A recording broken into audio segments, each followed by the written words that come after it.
হযরত ওমর জিজ্ঞেস করলেন, হে লোকেরা, এই ছেলেটাকে কি জন্য তোমরা ধরে আনছো? লোকেরা বলতেছে, হুজুর, এই ছেলেটা আমাদের আব্বাজানকে হত্যা করে ফেলেছে। তখন হযরত ওমর ডাক দিয়ে বলেন, হে লোকের ছেলে, এ যুবক, তুমি বলো, তুমি কি তাদের আব্বাজানকে হত্যা করেছো? ছেলেটা বলতেছে, হ্যাঁ আমিরুল মুমিনিন, আমি তাদের বৃদ্ধ বাবাকে হত্যা করে ফেলেছি। কেন তুমি হত্যা করছো? তখন ওই যুবকটা ডাক দিয়ে বলল, আমিরুল মুমিনিন, আমার একটা উট ছিল, উটের সুন্দর একটা বাচ্চা হয়েছিল। বাচ্চাটা খেলাধুলা করত, খেলাধুলা করতে করতে এই বাচ্চাটা দৌড়াইয়া তার খেজুরের বাগানে চলে গেল। তখন এই বৃদ্ধ লোকটা একটা পাথর এই উটের মাথা বরাবর মেরেছিল। এই পাথরটা মাথার মধ্যে না লেগে উটের বাচ্চার চোখের মধ্যে যায় লাগলো। চোখের মধ্যে যখন লাগছে, তখন চোখটা বের হয়ে গেল। চোখটা যখন বের হয়ে যায়, চোখটা বের হয়ে যাওয়ার পরে আমার খুব রাগ এসে গেল। আমি একটা পাথর হাতে নিয়ে এই যুবক, এই বৃদ্ধ লোকটার মাথা বরাবর মেরেছিলাম। আমি ইচ্ছা করে মারি নাই, ভুলবশত এটা হয়ে গেছে। এই বৃদ্ধকে আমি ইচ্ছা করে মারতে চাই নাই। হযরত ওমর বললেন, যুবক রে, আল্লাহর ফয়সালা অনুযায়ী হত্যার বদলে হত্যা, মৃত্যুর বদলে মৃত্যু। যেহেতু তুমি তাকে হত্যা করে ফেলেছ, অতএব আল্লাহর ফয়সালা অনুযায়ী তোমাকে মৃত্যুদণ্ড দিলাম। আল্লাহ কোরআনে বললেন, মান কতালা নাফসান বিগাইরি নাফসিন আও ফাসাদিন ফিল আরদি ফাকান্নামা কতালান নাস জামিআ। কোরআন বলতেছে, কোন ব্যক্তি নিরাপরাধ মানুষকে যদি হত্যা করে মেরে ফেলে দেয়, একজন মানুষ নিরাপরাধ মানুষ, হিন্দু, বৌদ্ধ, খ্রিস্টান, বৌদ্ধ, নাসারা, যে ধর্মের হোক না কেন, সেই লোকটা নিরাপরাধ। একজন নিরাপরাধ মানুষকে যদি কেউ হত্যা করে, আল্লাহ পাক কোরআনে বলতেছেন, ফাকান্নামা কতালান নাস জামিআ, সেজন্য তামাম দুনিয়ার মানুষ মেরে ফেললো। তামাম পৃথিবীর মানুষ মেরে ফেললে যেই পরিমাণে গুনাহ হয়, একজন নিরাপরাধ মানুষ মেরে ফেললে সেই পরিমাণে গুনাহ হয়। তো হযরত ওমর বলতেছেন, তোমার ফয়সালা মৃত্যুদণ্ড। তো যুবক বলতেছে, আমিরুল মুমিনিন, মৃত্যুদণ্ড দিছেন, আমার আফসোস নেই, কিন্তু দয়া করে আমাকে 3 দিনের জামিন দিয়ে দেন। হযরত ওমর বললেন, যুবক রে, 3 দিনের জামিন তুমি কি জন্য চাও বলো? যুবক বলল, হুজুর, আমার আব্বা জানের ইন্তেকালের সময় আমার ছোট ভাইয়ের জন্য আমার বাবা সোনা দানা টাকা পয়সা জমি জমা কিছু করে গিয়েছিলেন। তো কিছু টাকা পয়সা সোনা দানা আমার আব্বা জান আমার ছোট ভাইয়ের জন্য আমার কাছে আমানত দিয়েছিল। ওই সোনা দানা টাকা পয়সাগুলি আমি আমার ছোট ভাইয়ের আমানতগুলি আমি আমার একটা মাটির মধ্যে, বক্সের মধ্যে, মাটির নিচে আমি পুঁতে রেখেছি। আমি ছাড়া, আল্লাহ ছাড়া আর কেউ জানে না। ছেলেটা ডেকে বলল, আমার ভাইয়ের আমানত আমি বুঝাই দিয়ে আসবো। হযরত ওমর রাদিয়াল্লাহু আনহু বললেন, যাও, কিন্তু তোমার জিম্মাদারি কে নিবে?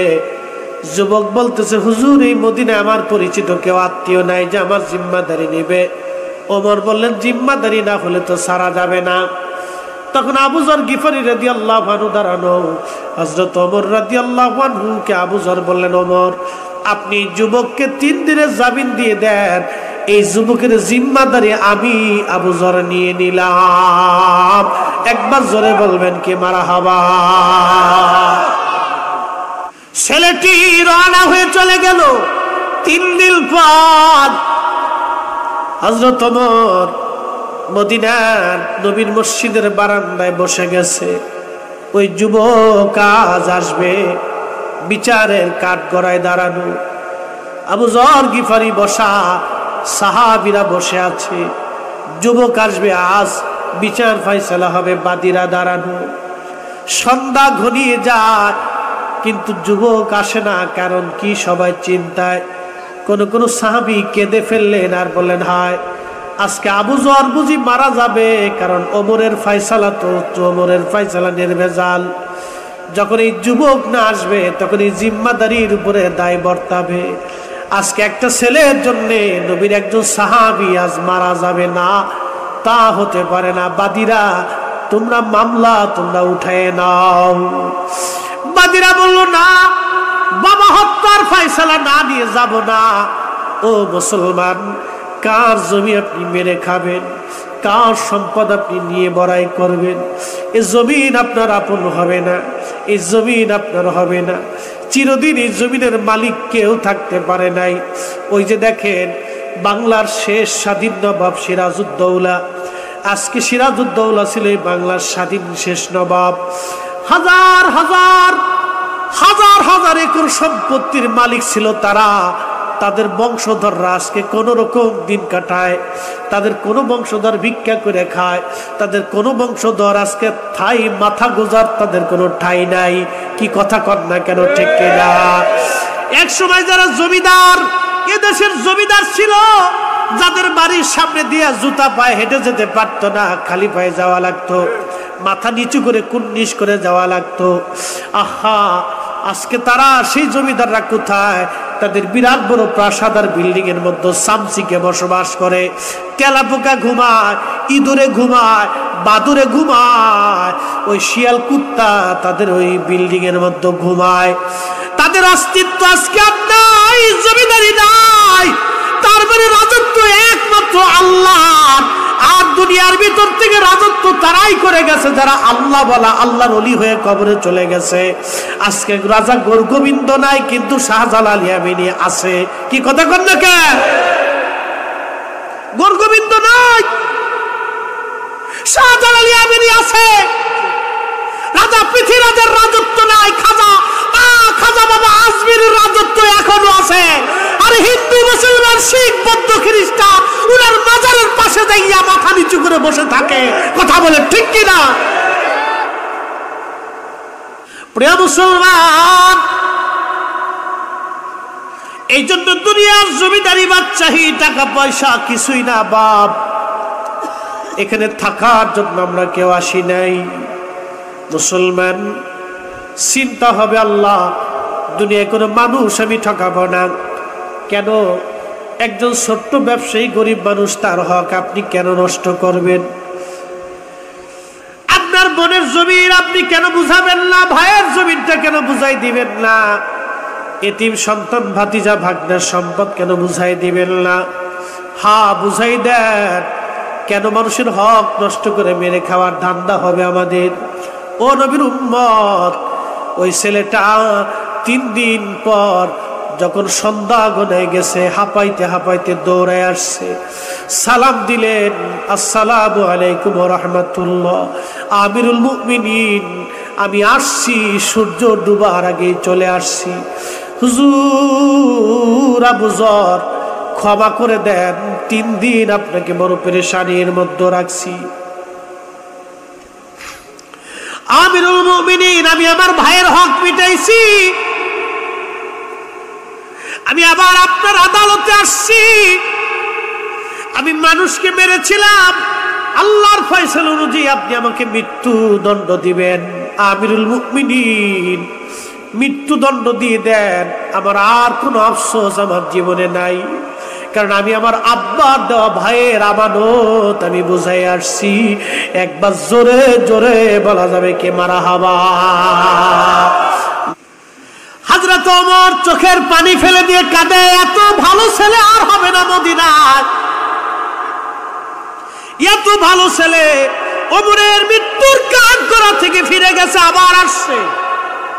কল্পনা করতে পারবেন, মৃত্যুর দুয়ার থেকে, ফাঁসির কাষ্ঠ থেকে ফিরে গেছে, আবার ফিরে আসছে। ভাইয়ের আমানত বুঝাই দিই। হ্যাঁ, সোনার ছেলে, এরা মানুষ ছিল, মানুষ। এরা যেদিকে তাকাইছে পৃথিবী হয়েছে, এরা সমুদ্রের দিকে তাকাইলে রাস্তা হয়ে গেছে। জঙ্গলের মধ্যে তাকানোর পর জঙ্গলের বাঘ সিংহগুলি রাস্তা ছেড়ে দিয়েছে। শাহ আলী বাগদাদী রাহমাতুল্লাহ আলাইহি ঢাকায় এসে যখন আওয়াজ দিলেন, হে ঢাকার জঙ্গলের, এই ঢাকা তো ঢাকা ছিল জঙ্গল ঢাকা, এটা তো এখন দা কংক্রিট, দা জঙ্গল, কংক্রিট অফ জঙ্গল, এটা জঙ্গল কি বলে, জঙ্গল অফ কংক্রিট, কংক্রিটের জঙ্গল হয়ে গেছে, ইট পাথরের জঙ্গল হয়ে গেছে। এটা তো একসময় গাছগাছালির জঙ্গল ছিল, বাঘ ভাল্লুকের ছিল। শাহ আলী বুগদাদ এসে মানুষকে দাওয়াত দিলেন, হ্যাঁ কালেমার দাওয়াতে। আরে সেই আফ্রিকার জঙ্গলে যে রাসূল কারীমের সাহাবীরা জঙ্গলের উপরে দাঁড়িয়ে এই মিনার তৈরি করে জঙ্গলের আফ্রিকার জঙ্গলি প্রাণীদেরকে বলেছিল, হে জঙ্গলি প্রাণীরা, আমরা রাসূলের সাহাবী জমিনে এসেছি কালেমার দাওয়াত দেওয়ার জন্য। তোমরা আজকে রাত্রিবেলায় ফজর হওয়ার আগেই জঙ্গল ছেলে খালি করে দিবে, যদি না দাও তো সকালবেলা তলোয়ারের ফয়সালা হবে। সকালবেলা সমস্ত প্রাণীগুলি জঙ্গল ছেড়ে দিয়ে রাস্তা ক্লিয়ার করে দিল। সাহাবীদের কথায় জঙ্গলের বাঘ হিংস্র প্রাণীগুলি সেই দিন শুনেছিল। কেন? তারা মানুষের মতো মানুষ হয়েছিল। কথা বলেন ঠিক না বেঠিক? মানুষের মতো মানুষ হয়েছে। প্রিয় মুসলমান, দুনিয়া থেকে কবরে চলে যাওয়া লাগবে। হযরত ওমর চোখের পানি ছেড়ে দিয়ে কাঁদার বলে, এত ভালো ছেলে বুঝি আর হবে না। বাদীরা অন্তর আমার আল্লাহ পরিবর্তন করে দিলেন। বাদীরা ডেকে বলেন, ইয়া আমিরাল মুমিনিন, আমাদের আর বুঝার বাকি নাই। যেই ছেলেটা ওমরের মৃত্যুর কাঠগড়া থেকে বাড়ি যে নিজের ভাইয়ের আমানত বুঝাইয়া মিটাইয়া আবার ওমরের মৃত্যুর কাঠগড়ায় ফিরে আসে, এই ছেলেটা আমাদের আব্বাজানকে ইচ্ছা করে হত্যা করে নাই। হত্যাটা ভুলবশত হয়েছে। পাথর মেরেছিল আব্বাজানের উপর রাগ করে, কিন্তু পাথর মাথায় লাগার কারণে আমাদের বৃদ্ধ বাবা সহ্য করতে পারে নাই, মারা গেছে।